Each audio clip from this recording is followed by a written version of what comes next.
Hello friends, என்னோடய ரிலேஷனோட தோட்டத்துக்கு சேலத்துக்கு வந்தேன்.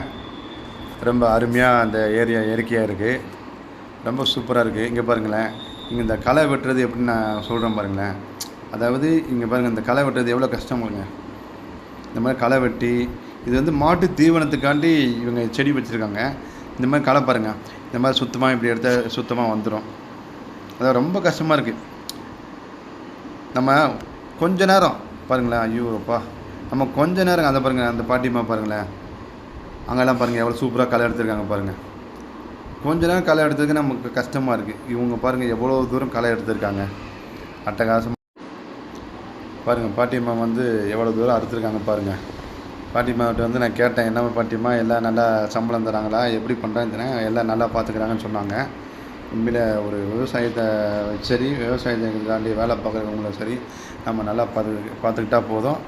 நமக்கு வந்து கடவுளே நல்ல ஒரு பலன் கொடுப்பாரு. நல்ல இயற்கையான ஒரு விவசாயத்தில் இங்கே பாருங்கள் நல்லா பண்ணியிருக்காங்க. ரொம்ப கஷ்டம், நான் சாதாரண விஷயம் சொல்ல முடியாது. விவசாயத்தெலாம் பயங்கர கஷ்டம், அது கூலி கொடுத்தே கட்டுப்படி ஆக மாட்டேது. ஒரு விவசாயங்கிறது இன்றைக்கெலாம் ஒரு பெருமைக்கு ஒரு விவசாயம் பண்ணுற மாதிரி இருக்குது. விவசாயம் பண்ணுறவங்க கஷ்டப்படுறாங்க, அந்த இந்த விவசாயத்தில் இருந்து வாங்குறவங்க நல்லா அதை அப்படியே மாற்றுறவங்க நல்லபடியாக போயிட்டுருக்கு அப்படியே. ஓகே, நல்ல சிறப்பாக இருந்தது இன்றைக்கி இந்த ஊருக்கு வந்து.